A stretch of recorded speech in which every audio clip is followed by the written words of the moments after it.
Hello friends. मैं हूं सुजीत और आप देख रहे हैं सुजीत क्लासेस। फ्रेंड्स, हमारा जो बैंकिंग ऑडिट का आज हमारा एक 4 नंबर क्लास है, जहां पर हम जो इंटरनल कंट्रोल का इवैल्यूएशन बाय ऑडिटर, ये ऑडिटर ये जो इंटरनल कंट्रोल को इवैल्यूएट कैसे करता है, तो आज हम उसको देखेंगे। ठीक है। चलिए, क्या कहता है, evaluation of internal control over advance advance advance. जब बैंक जब एडवांस देगा तो कुछ तो सिक्योरिटी रखेगा। वो जो भी है, बैंक का जो भी पॉलिसी है, वो उसी पॉलिसी के दायरे में रहते हुए वो एडवांस देगा।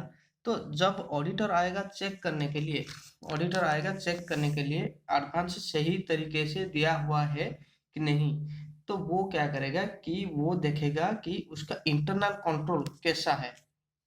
जो एडवांस देते हैं, क्या इंटरनल कंट्रोल उनका सही है या नहीं, क्या इंटरनल कंट्रोल स्ट्रांग है, क्या इंटरनल कंट्रोल के उनके मतलब इंटरनल कंट्रोल का मतलब जो जिसका काम जो करना जिसको जिस काम करना चाहिए उससे वही काम करता है या नहीं, ये एक हो गया internal control segregation of duty.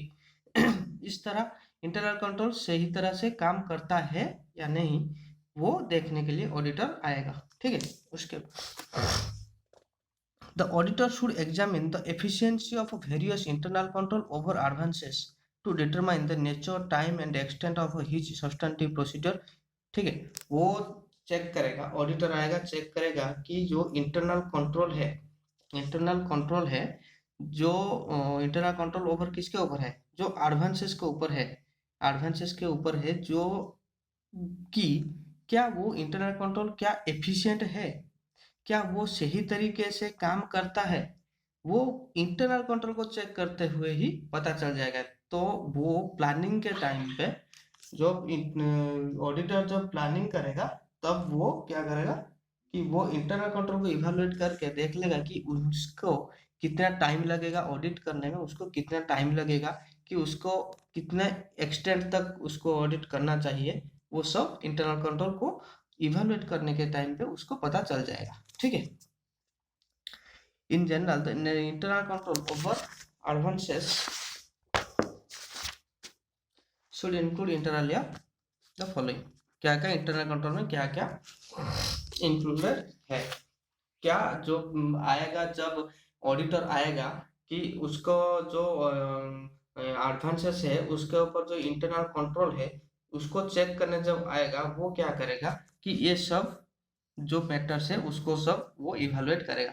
पहला क्या है, the bank should make advance only after satisfying itself is to credit worthiness of the borrower and after obtaining sanction from the appropriate authorities of the bank। वो क्या करेगा, पहले जब आएगा auditor आएगा कि इसका इंटरनल कंट्रोल चेक करते हैं, तो पहले क्या देखेगा, जब बैंक एक बोरोयर को एडवांस देगा, तो वो पहले चेक करना चाहिए कि वो आदमी क्या वो लोन चुका पाएगा या नहीं, उसका क्रेडिट वर्थिनेस, मार्केट में उसका क्रेडिट वर्थिनेस कैसा है, वो पहले उसको चेक करेगा।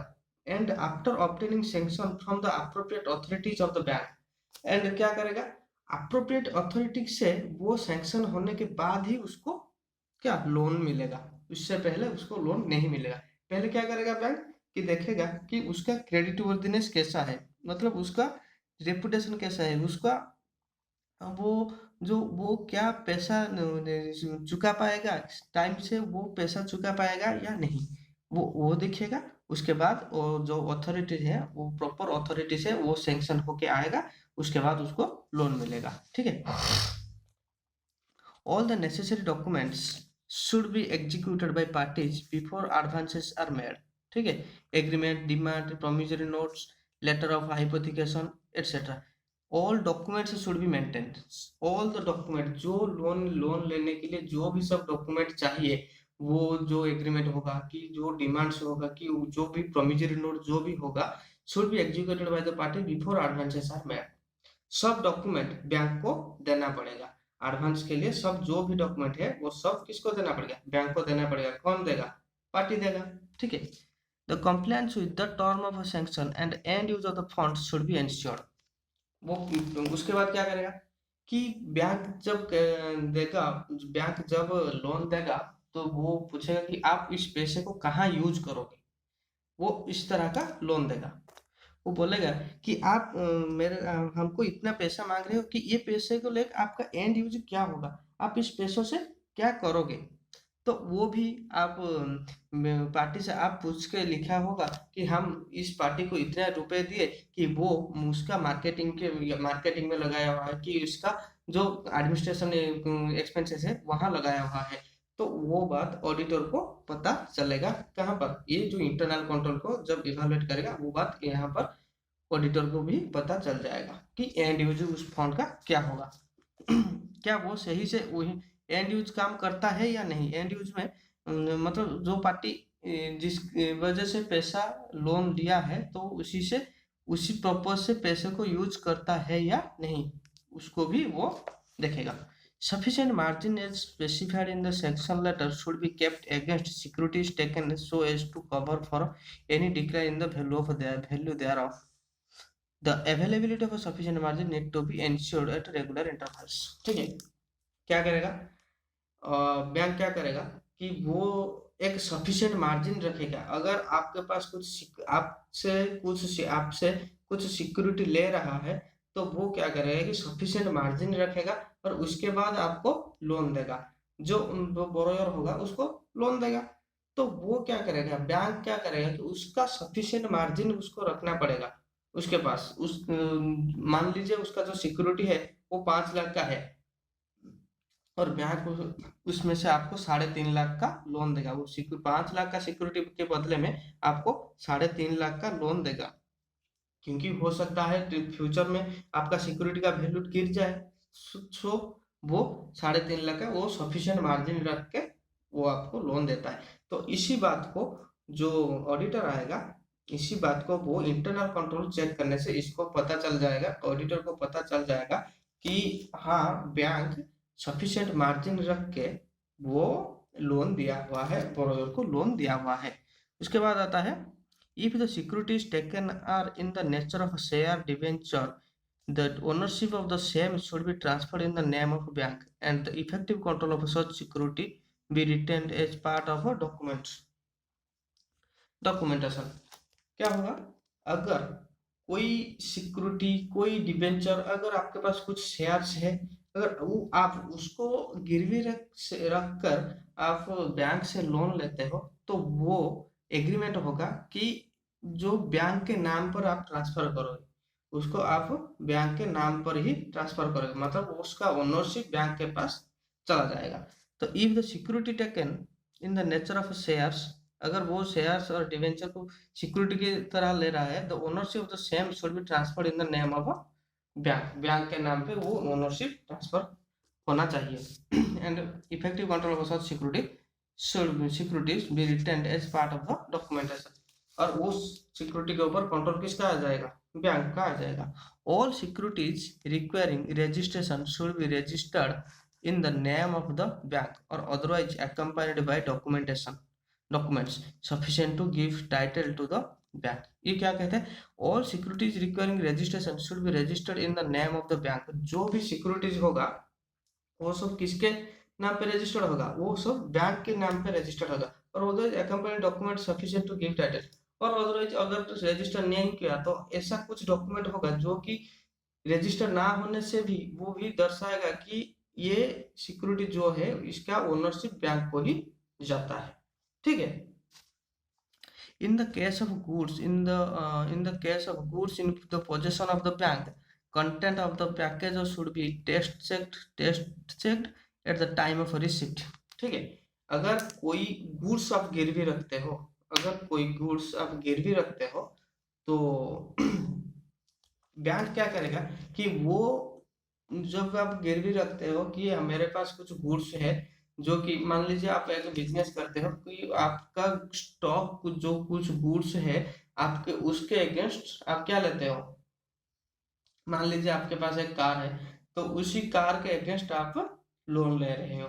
उसी कार का वो क्या देखेगा कि रिसिप्ट करने के टाइम जब भी वो गाड़ी को रिसिप्ट करेगा तो वो क्या करेगा कि देखेगा कि उसी कार का वैल्यू क्या है, क्या किस उसका कंडीशन क्या है, उसका एक बार चेक कर लेगा, ठीक है। तो godown should be frequently inspected by responsible officers of the branch concerned in the addition to the inspector of the bank। जो भी बिजनेसमैन का जो गोडाउन होगा वहां पर बैंक का इंस्पेक्टर जो है वो एक बार इंस्पेक्ट कर लेंगे। उसकी वो ये भी एक इंटरनल कंट्रोल का भी एक पार्ट होता है, ठीक है। और उसके बाद आता है ड्राइंग पावर। देखिए जब एक बोरोयर को बैंक लोन देगा तो जो बोरोयर का ड्राइंग पावर कैलकुलेशन करेगा, ड्राइंग जो बैंक का जो सैंक्शन लिमिट वो सबको कैलकुलेशन करके बोरोयर को लोन कितना दिया जाएगा, तो ड्राइंग पावर और सैंक्शन लिमिट के उसको लेस उससे कम दिया जाएगा उनको लोन। ऑडिटर आएगा आके चेक करेगा कि जो बोरोयर को लोन दिया हुआ है क्या ये जो ड्राइंग पावर और सैंक्शन लिमिट के नीचे है या नहीं, ये सब चेक करेगा। The account should be kept within both drawing power and the sanction limit, ठीक है। उसके बाद आता है all the accounts which exceed sanction limit और ड्राइंग पावर और are otherwise irregular should be brought to the notice of the controlling authority. अगर कोई इरेगुलर हो जाता है, ड्राइंग पावर और सैंक्शन लिमिट को क्रॉस कर लेता है, तो वो नोटिस होना चाहिए। मतलब वो जो ऑथराइज्ड पर्सन होगा, जो ऑथराइज्ड ऑफिसर होगा, उनके क्या है मतलब उनके नजर में आना चाहिए, ठीक है, regularly. The operation of each advance account should be reviewed at least once a year. क्या कहता है, the operation of each advance should be the operation of each advance account should be reviewed at least once in a year and at a more frequent interval in the case of large advances, ठीक है। जो भी advances दिया हुआ है, जो advance account हुआ है उसको एक बार साल में एक बार रिव्यू कर लेना चाहिए कि हम कितना एडवांस दिए, कितना रिकवरी हुआ, कितना इसका ड्यू रह गया, कोई वो नहीं दिया है इस साल का, कितना नहीं दिया है, और कितने महीने का और कितने साल का उनका जो ड्यू रह गया है, वो सब उसको ऑडिटर को देखना चाहिए। और उसके बाद आता है audit of revenue items. Audit of revenue items में मैं इस तरफ चला आता हूँ। हाँ, ऑडिट ऑफ रेवेन्यू आइटम्स। देखिए रेवेन्यू आइटम कहाँ पर आएगा, वो पीएल अकाउंट में आएगा। सो पीएल अकाउंट में जो बैंकिंग कंपनी का पीएल अकाउंट में कितना शेड्यूल है, 4 शेड्यूल है। शेड्यूल 13, 14, 15, 16। शेड्यूल 13 क्या है, इंटरेस्ट इनकम है। शेड्यूल 14 क्या है, अदर इनकम है। आप इस सबको एक बार पढ़ लीजिएगा कि इंटरेस्ट इनकम क्या, कौन सा आइटम इंटरेस्ट इनकम में आता है और कौन सा आइटम अदर इनकम में आता है। इंटरेस्ट इनकम में इंटरेस्ट डिस्काउंट ऑन एडवांसेस और बिल्स में ये इंटरेस्ट इनकम में आ जाएगा। इंटरेस्ट इनकम फ्रॉम इन्वेस्टमेंट ये भी इंटरेस्ट आ जाएगा।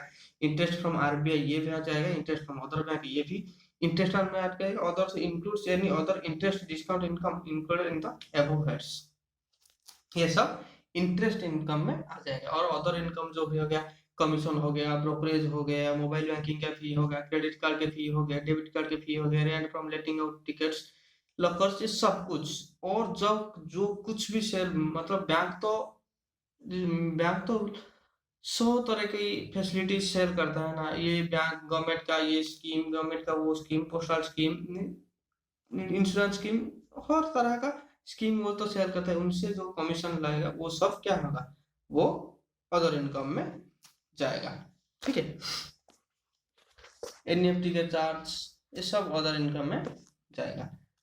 सो ऑडिटर क्या करेगा, ये जो सब ऑडिटर क्या करेगा, ये जो रेवेन्यू आइटम है जो इनकम वाला आइटम है उसको वो कैसे चेक करेगा, ये हम यहाँ पर देखेंगे कि ऑडिटर इसको कैसे चेक करेगा। पहले देखेगा audit approaches and procedures. Auditors concern, auditor क्या करेगा, in carrying out audit of income the auditor is primarily concerned with obtaining reasonable assurance that the recorded income arose from transactions which took place during the relevant period and pertained in the bank, ठीक है। Auditor पहले क्या करेगा, वो एक reasonable assurance लेगा कि ये जो बैंक का जो सब इनकम, बैंक जो इनकम कमाया हुआ है वो ट्रांजैक्शन से ही कमाया हुआ है, और there is no other income, there is no other unrecorded income, वहां पर कुछ अनरिकॉर्डेड इनकम नहीं है, और जो भी ट्रांजैक्शन से कमाया हुआ है वो इसी साल का ही है, जो भी अकाउंट का है, जो भी कमाया हुआ है वो सब इसी साल का ही है। ऑडिटर एक रीजनेबल एश्योरेंस किससे, बैंक का मैनेजमेंट से लेगा, कि बैंक का मैनेजमेंट बोलेगा कि जो भी बैंक जो भी इनकम अर्न हुआ है बैंक का वो सब इसी साल का ही है, वो सब ट्रांजैक्शन से ही कमाया हुआ है। ठीक है, वो सब जो भी अदर इनकम में जो जाना चाहिए था वो अदर इनकम में जा रहा है, और जो भी इंटरेस्ट अर्न में आना चाहिए था वो भी जो इंटरेस्ट अर्न में आ चुका है। ठीक है, उसके बाद क्या बोला जाता है, that is no unrecorded income and the income is recorded at appropriate amount, वहां पर कुछ अनरिकॉर्डेड अमाउंट नहीं है, वो मैनेजमेंट बोलेगा कि ऑडिटर को, देखिए ऑडिटर साहब हमारे पास कोई अनरिकॉर्डेड इनकम नहीं है, और क्या है, जो भी ऑडिटर जो भी इनकम रिकॉर्डेड हुआ है वो अप्रोप्रिएट है, और प्रॉपर हेड में ही वो लिखा हुआ है, ऑडिटर कंसर्न ये रहेगा। ठीक है, उसके बाद क्या आता है, आरबीआई डायरेक्शन। आरबीआई क्या डायरेक्शन दिया हुआ है ऑडिटर को, RBI has advised that in respect of any income which exceed 1% of the total income of the bank, if the income is reckoned on a gross basis or 1% of the net profit before taxes, if the income is reckoned not net of a cost, should be considered as accrual as per accounting standard 9।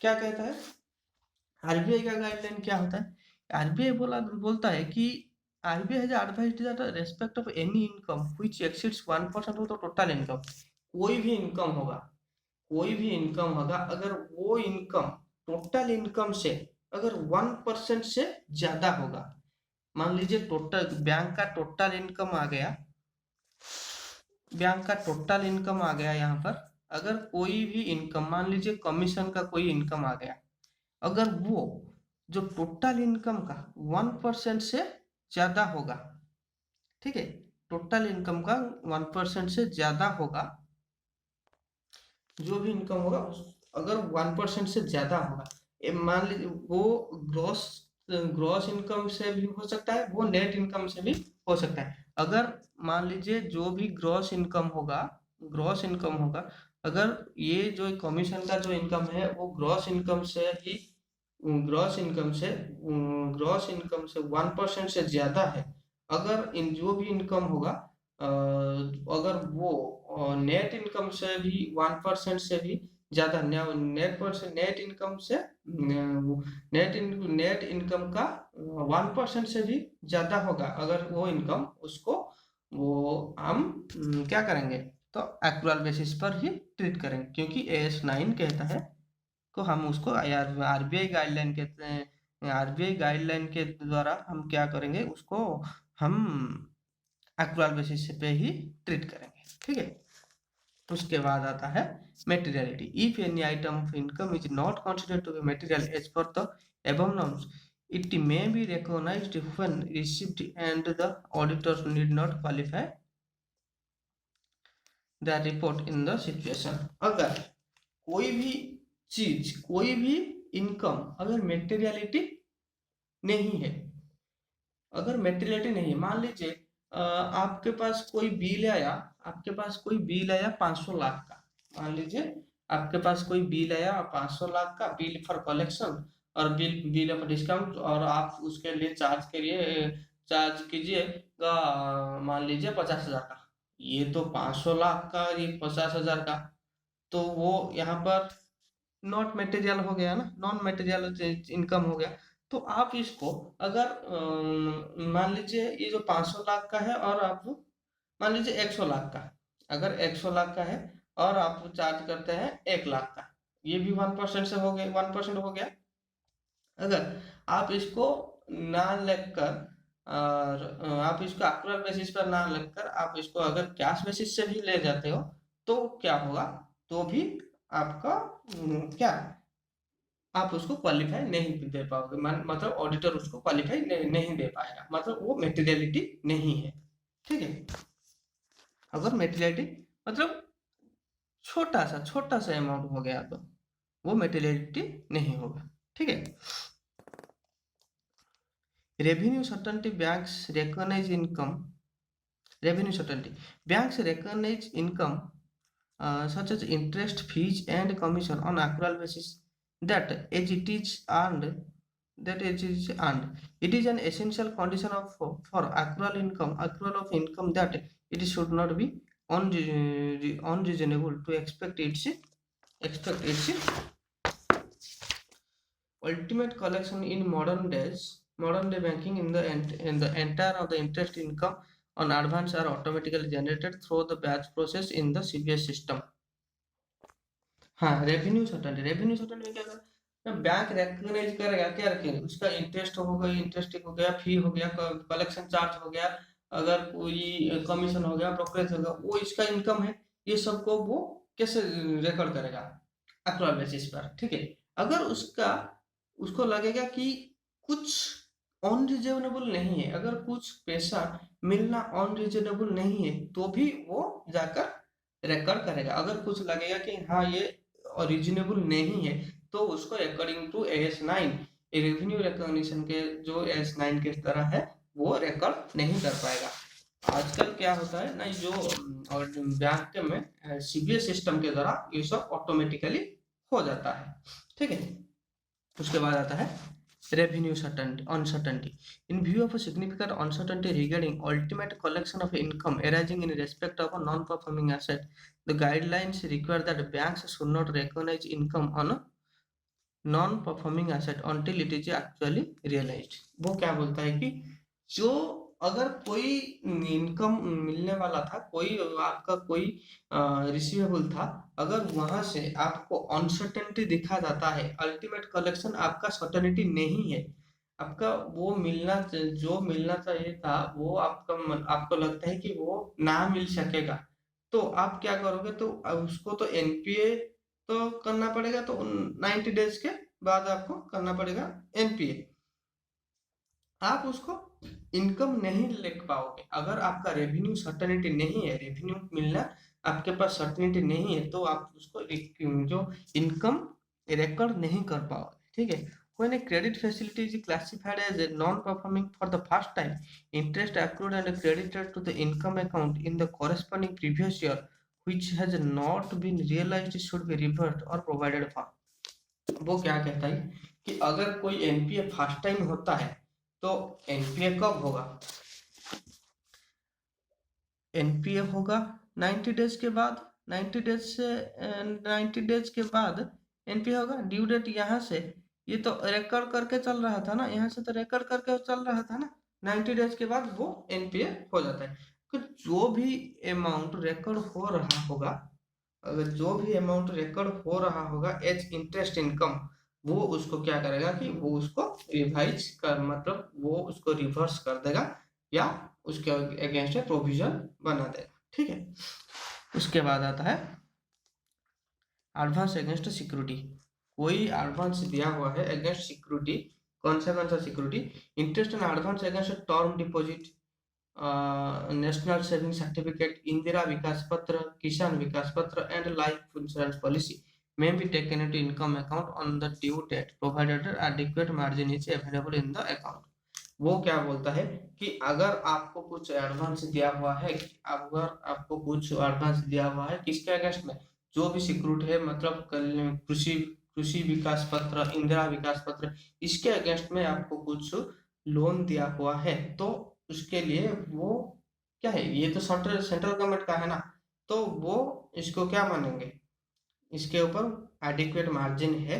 So bank क्या करेगा कि वो check करके जो भी यहाँ पर कभी एनपीए नहीं होगा, मतलब ये जो किसान विकास पत्र और इंदिरा विकास पत्र ये जब दिया होगा, तो ये कभी एनपीए नहीं होंगे। ठीक है, इनके अगेंस्ट में जो भी एडवांस दिया होगा। उसके बाद आता है बिल्स परचेज। बिल्स परचेज में क्या आएगा, इन the case of bills purchase outstanding at the close of the year the discount received thereon should be properly apportioned between the 2 years। वो क्या कहता है, अगर आपका जो भी बिल, अगर आप एक बिल परचेज किए हो, तो बिल परचेज किए हो तो उसको मान लीजिए आपको एक पार्टी बिल दे दिया, आपको एक पार्टी बिल दे दिया, तो उसके बाद वो आप तो कुछ उसको पैसा दे दोगे, आप जो भी पैसा दोगे तो आप कुछ कमीशन काट के उसको पैसा दोगे ना। अगर वो जो कमीशन होगा, अगर वो 3 महीना का है या 4 महीना का है, अगर वो कुछ महीना 1 साल में और कुछ महीना अगले साल में अगर होता है, अगर ऐसा ही रहता है, तो आप क्या करोगे, तो जो अगले महीना के हैं वो वहां से आपको रिवर्स करना पड़ेगा। ठीक है, आप बैंकिंग कंपनी में पढ़ा होगा जी कि वो interest on discount account debited to PL account, जो भी पीएल अकाउंट का आएगा सो वो इस साल का आएगा, और interest and discount account debit to rebate on bill discount, वो जो दूसरे साल अगले साल का है वो रिबेट में चला जाता है। सो यहाँ पर मान लीजिए यहाँ पर आ जाएगा, देखिए पहले बिल परचेज किए, bill discount purchase account debit कितना आ जाएगा, मान लीजिए 1 लाख का, 1 लाख का आ गया, टू कैश आ गया, कितना आ गया कैश, मान लीजिए उसको आप 95,000 दे दिया, आप एक बिल परचेज कर लिए और उसको कैश भी दे दिए 95,000 का। उसके बाद आता है to interest and discount account, वो 5,000 का आ जाता है। ठीक है, अगर आपका बिल का ड्यू डेट है 5 महीना, अगर आपका बिल का ड्यू डेट है 5 महीना, तो यहाँ पर क्या हो जाएगा, ये तो इंटरेस्ट एंड डिस्काउंट तो आ गया कितना, 5,000 का।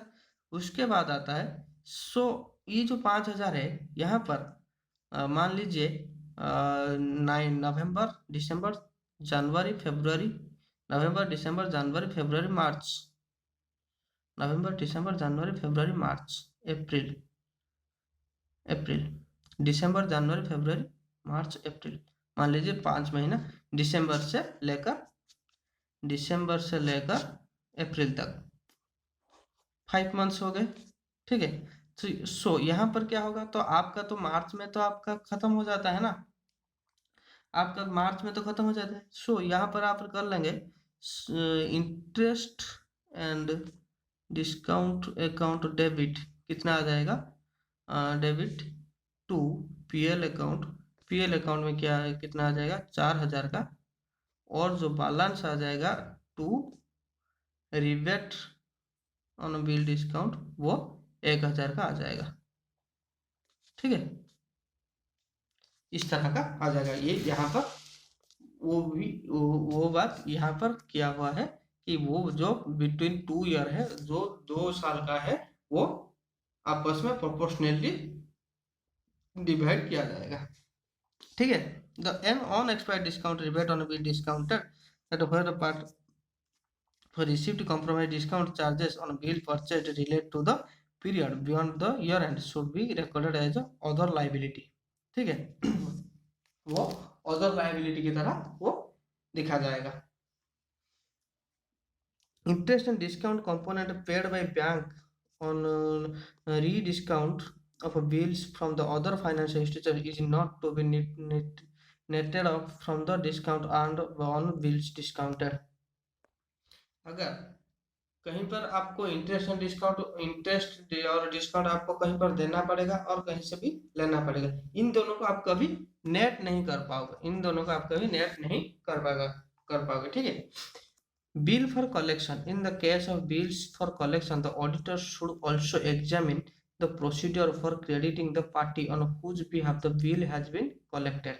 वो क्या कहता है, in the case of bill for collection the auditor should also examine the procedure for crediting the party whose behalf the bill has been collected.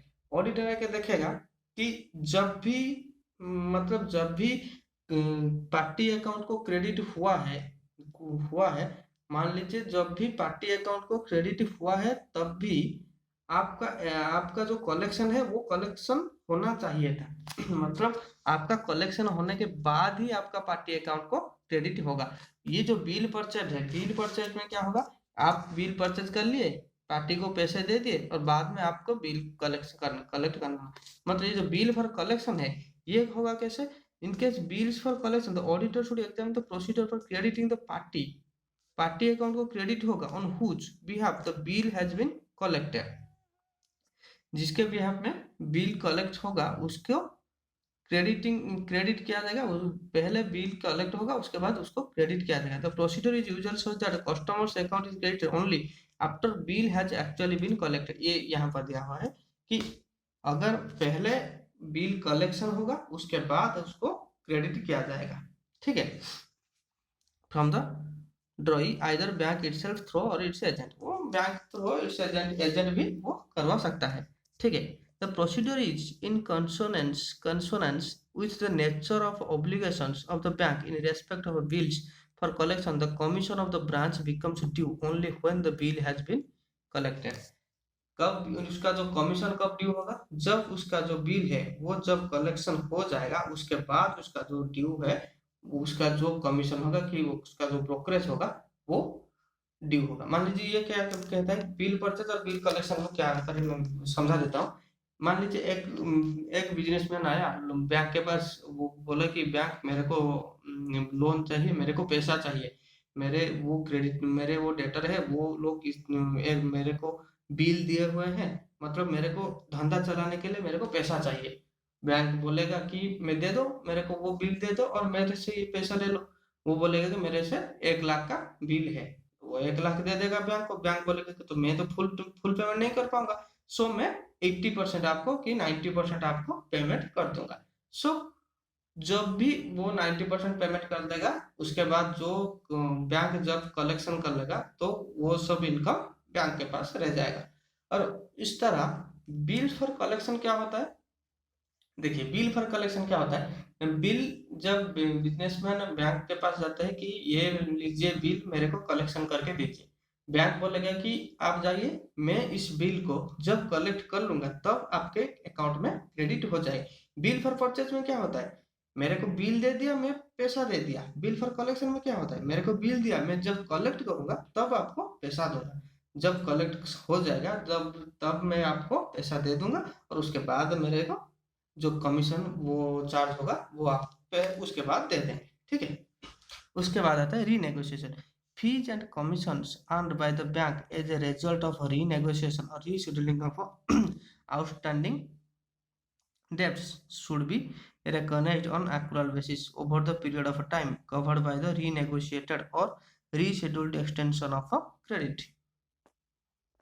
यहाँ पर रीनेगोशिएशन बोलता है अगर कोई बोरोयर है वो उसका आउटस्टैंडिंग है और वो लोन चुका नहीं पाता है तो बैंक उसको बोलेगा कि आ जाइए, आपको एक रीनेगोशिएट कर लेते हैं। सो आपका जो 50,000 का जो भी आपका आउटस्टैंडिंग है उसको हम कुछ कम कर देते हैं, कि उसको हम कुछ रेट कम कर देते हैं और उसका कुछ एक्सटेंशन बढ़ा देते हैं। कुछ जो भी 1 ईयर का था या कुछ महीने का था उसको हम कुछ एक्सटेंशन कर देते हैं। वो कुछ रीनेगोशिएशन करता है क्लाइंट के साथ, वो भी ऑडिटर को चेक करना पड़ेगा। ठीक है, ऑडिटर उसके बाद क्या करेगा? Test check the interest earned by the bank for the sample selected. The test check the fees and commission earned by the banks made for the commission on bill for collection letters or credit and bank guarantee। वो जो bank जो भी collection किया होगा, bank जो फी collection किया होगा, जो कमीशन कलेक्शन किया होगा उसको ऑडिटर कैसे चेक करेगा? टेस्ट चेक से ही वो उसको चेक कर सकता है। ठीक है, उसके बाद आता है रिवर्सल ऑफ इनकम।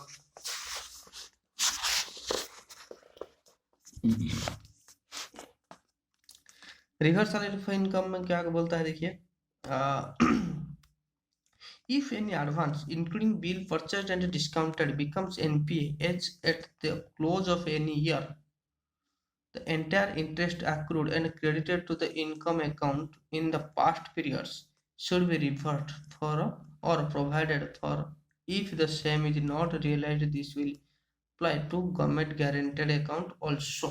ठीक है, ये बोलता है कि अगर आपका कोई भी एडवांसेस अगर आपका कोई भी एडवांसेस एनपीए होता है तो उससे पहले आप तो उसको एक्रुअल बेसिस पे ही इंटरेस्ट रेकॉर्ड किए होगे।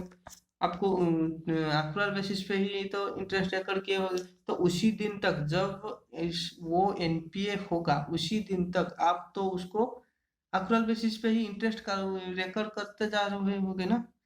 तो वो यहाँ बोलता है कि अगर वो यहाँ से एनपीए होता है तो जो इनकम आप पहले से ही रिकॉर्ड करके रखे हो उसको आप रिवर्स कर दोगे, अगर और उसको एक प्रोविजन भी उसके अगेंस्ट में बना लोगे। ये अप्लाई किसके ऊपर भी होता है, ये कि गवर्नमेंट गारंटेड अकाउंट ऊपर भी वो एप्लीकेबल होता है। ठीक है। In respect of NPS, fees, commission, and similar income that have accrued should cease to the accrue in the current period and should be reversed or provided for with respect to the past period if uncollected। ये वही बात बोला है कि फी commission जो भी होगा, अगर वो कलेक्शन कलेक्टेड नहीं होगा, अब तक कलेक्टेड नहीं होगा और वो एनपीए हो जाए, अगर वो एनपीए हो जाता है तो वो क्या करेगा, तो वो जो एन फी होगा जो भी कमीशन होगा वो पहले से ही वो रिकॉर्ड हो, अगर हो जाता है तो उनको हम क्या करेंगे, रिवर्स कर देंगे। ठीक है। अगर वो अनकलेक्टेड रहे तो उसको हम रिवर्स कर देंगे। If in case of a bank which have wrongly recognized income in the past should reverse the interest if it is recognized as income during the current year or make a provision for the equivalent amount if it was recognized as income in the previous years।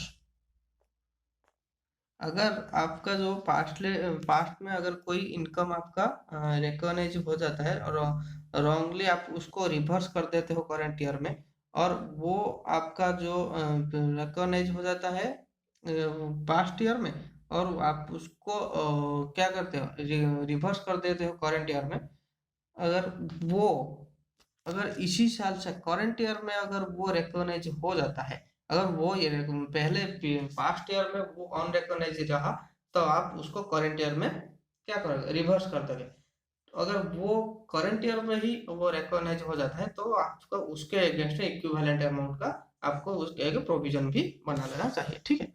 Furthermore, the auditor should inquire if there are any large debits in the interest income account that have not been explained. It should be inquired whether there are any communication from borrower point out differences in interest charge and whether appropriate action has been taken in this regard। वो क्या करेगा, अगर auditor देखेगा कि कोई भी large amount का कोई इंटरेस्ट होगा, अगर वो बैंक एक्सप्लेन नहीं कर पाता है कि मैं इसका जो इंटरेस्ट जो इनकम है वो उसके बारे में कुछ एक्सप्लेन नहीं कर पाता है, तो वो क्या करेगा, वो उस इनकम को रिवर्स कर देगा। कैसे रिवर्स करेगा, वो बोरोयर से बात करेगा, बात करके वो क्या है उसका एक्सप्लेनेशन ढूंढ के निकालेगा। ठीक है।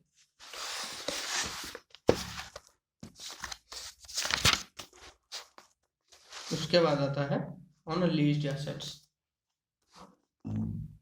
ठीक है। On leased asset, leased asset में क्या बोलते हैं, अगर जो फाइनेंस लीज से जो AS9 का AS19 का जो लीज एसेट लीज होगा, लीज आपको AS19 में पढ़ोगे, एडवांस अकाउंटिंग में पढ़ोगे तो AS19 दो तरह का लीज होता है, एक फाइनेंस लीज एक ऑपरेटिंग लीज। जो फाइनेंसिंग लीज का अगर आप वो एनपीए होने से पहले आप कुछ इंटरेस्ट रिकॉर्ड कर लिए हो और वो अभी एनपीए हो गया है तो आप इसको क्या करोगे, तो आप इसको रिवर्स कर दोगे। ठीक है। उसके बाद आता है on take out finance. Take out finance is a method financing whereby loan that is procured later is used to replace the initial loan। ठीक है। More specifically a loan a take out loan और take out financing is long term finance that lender promises to provide a particular date when the particular criteria for completion of a project are met। Takeout loans are commonly used in a property development। In the case of a takeout finance, if based on a record of recovery, the account is classified by the lending bank as NPA, it should not recognize income unless realized from the borrower taking it। मान लीजिए यहाँ है एक SBI। ठीक है। ये take up finance का मैं एक सिंपल सा एग्जांपल देकर आपको समझाता हूँ। सो यहाँ पर है SBI। एसबीआई से आप लोन लिए हो, एसबीआई से आप लोन लिए हो, वो 99% का इंटरेस्ट है, ठीक है। अगर आपको आपका लोन चल रहा है कहाँ पर, एसबीआई पर 9% का, और आपको आईसीआईसीआई बैंक से और एक लोन क्या हुआ, उसी लोन को आप ट्रांसफर कर दोगे किसको, आईसीआईसीआई बैंक को, क्योंकि यहाँ पर लोन किसके कितना परसेंट के है 8.7 का, 8.7% का यहाँ पर लोन है। सो यहाँ पर क्या हो जाएगा, बैंक बैंक का तो लोन ट्रांसफर हो गया एसबीआई से आईसीआईसीआई बैंक को। जो जो अगर वो एसबीआई में अगर एनपीए रहा होगा तो आईसीआईसीआई बैंक में एनपीए होगा। जिस दिन तक वो रिकॉग्नाइज नहीं होंगे, अगर जिस दिन तक वो रिकवरी नहीं हो पाएगा तो उसी दिन तक वो एनपीए ही रहेगा, ठीक है। ठीक है, टेकआउट फाइनेंस का सिंपल में मैं समझा दिया, आप उसको रीड कर लेंगे एक बार, देखिए क्या लिखा होगा। A takeout loan is a method of financing where loan that is procured later is used to replace the initial loan. वो एक लोन लेगा कि ऐसा कंडीशन वो होगा कि मैं इसको इसको कुछ कुछ साल पहले बाद कुछ साल बाद उसको हम रिप्लेस कर सकते हैं और एक इनिशियल लोन से उसको हम रिप्लेस कर सकते हैं। मोर स्पेसिफिकली टेकआउट लोन और टेकआउट फाइनेंस है लॉन्ग टर्म लोन। ये long term loan that lender promise to provide a particular date और व्हेन पर्टिकुलर क्राइटेरिया और कंप्लीशन और प्रोजेक्ट आर मेट। वो एक पर्टिकुलर डेट में और पर्टिकुलर क्या पर्टिकुलर डेट और पर्टिकुलर क्राइटेरिया में एक जो बोरोअर है वो क्या करेगा, लोन लेगा, ठीक है। इसके लिए वो टेकआउट फाइनेंस, इस मान लीजिए एक एक से लोन लिया था, उस लोन को चुकाने के लिए दूसरे से लोन लिया, ठीक है, इस तरह का मान लीजिए takeout finance. On partial recovery of NPA in the absence of a clear agreement between the bank and the borrower for the purpose of apportionment of recoveries in NPA towards the principal interest, banks are required to adopt accounting policy and exercise the right of appropriation recovery in uniform and consistent manner। तो appropriate policy यहाँ पर क्या बोला गया है कि अगर NPA recovery होता है, अगर एनपीए रिकवरी होता है और पार्शियल रिकवर होता है, मान लीजिए 10,000 का लोन है और 10,000 का ड्यू है और वहां पर 7,000 का प्रिंसिपल अमाउंट है और 3,000 का इंटरेस्ट अमाउंट है, और वो पे करता है कितना 4,000, अगर वो जो बोरोयर है वो पे करता है 4,000 का। अगर कोई एग्रीमेंट बैंक और क्लाइंट के बीच में अगर कोई एग्रीमेंट नहीं है तो वो क्या करेगा, जो पहले क्या होगा, जो इंटरेस्ट पार्ट है उसको कंप्लीट करेगा और उसके बाद जो बच जाएगा अमाउंट वो प्रिंसिपल अमाउंट में चला जाएगा। सो पहले जो 7,000 पहले जो 4,000 का 3,000 का इंटरेस्ट चला जाएगा और जो 1,000 है वो कलेक्शन वो रिकवर किसको चला जाएगा, वो प्रिंसिपल को ही चला जाएगा। अगर वो अगर कोई कंडीशन अगर कोई एग्रीमेंट होगा बैंक और बोरोयर के बीच में तो उसी कंडीशन और एग्रीमेंट के अकॉर्डिंग आपको करना पड़ेगा, जो रिकवरी का प्लान है आप उसको करना पड़ेगा, ठीक है। उसके बाद आता है मेमोरेंडम अकाउंट। मेमोरेंडम अकाउंट क्या होता है कि on accounting of turning NPA bank should reverse the interest already charge and not collected by debiting the PL account and stop further application of interest. क्या बोलता है, अगर आपका एनपीए हो जाता है तो क्या होगा, अगर आपका एनपीए हो जाता है बैंक शुड रिवर्स कर देगा इंटरेस्ट ऑलरेडी चार्ज, जो भी इंटरेस्ट चार्ज होता है तो आपको आप बैंक तो उसको क्या करेगा, रिवर्स कर देगा। कैसे करेगा, पीएल अकाउंट को रिवर्स करके वो उसको क्या करेगा, पीएल अकाउंट को डेबिट करके वो रिवर्स कर देगा, ठीक है। उसके बाद जो इंटरेस्ट है उसको तो वो रिकॉर्ड नहीं करेगा ना, तो उसको वो कहाँ पर रिकॉर्ड करेगा, वो उसको एक मेमोरेंडम अकाउंट को रिकॉर्ड करेगा कि ये अकाउंट से ये बोरोवर से मेरे को इतना पैसा मिलना था, ये बोरोवर से मेरे को इतना पैसा मिलना था, वो उसको पीएल अकाउंट में रिकॉर्ड नहीं करेगा, एक मेमोरेंडम अकाउंट में रिकॉर्ड करेगा, और वो मेमोरेंडम अकाउंट का बैलेंस को वो पीएल अकाउंट में ट्रांसफर नहीं कर पाएगा, ठीक है। उसके बाद आता है income from investment. Interest income and investment. This includes all income derived from the government security, bond and debenture of corporate and other investment by way of interest and dividend. अगर बैंक कहीं पर invest किया होगा, कोई government का कोई policy है वहां पर इन्वेस्ट किया होगा, कॉर्पोरेट का कोई कंपनी है वहां पर होगा, कोई बॉन्ड्स खरीदा होगा, कोई इक्विटी खरीदा होगा, कुछ अगर खरीदा होगा, अगर वहां पर कुछ इंटरेस्ट आता होगा तो interest on income on investment में ही वो क्या होगा, रिकॉर्ड होगा। Profit and sale of investment. Investments are dealt in the course of banking activity and hence the net profit और loss on sale of investment is taken to profit and loss account. यहाँ पर क्या बोलता है, profit and sale of investment are dealt in the course of banking activity and hence the net profit और loss on sale of investment is taken to profit and loss account. अगर कोई यहाँ पर प्रॉफिट एंड लॉस हो गया तो वो भी प्रॉफिट एंड लॉस को, इन्वेस्टमेंट में कोई अगर प्रॉफिट एंड लॉस हो गया तो वो भी प्रॉफिट एंड लॉस को चला जाएगा, अकाउंट में चला जाएगा। Revaluation of investment. अगर कोई इन्वेस्टमेंट का रिवैल्यूएशन हो गया तो उसका जो प्रॉफिट और लॉस होगा वो भी रिकॉर्ड में आ जाएगा। ठीक है। सो आज इस रेवेन्यू तक ही रखते हैं, उसके बाद हम एक्सपेंसेस ही करेंगे। ठीक है। So thank you. सब्सक्राइब कीजिएगा, लाइक कीजिएगा, शेयर कीजिएगा। ठीक है फ्रेंड्स, चलता हूँ, बाय बाय।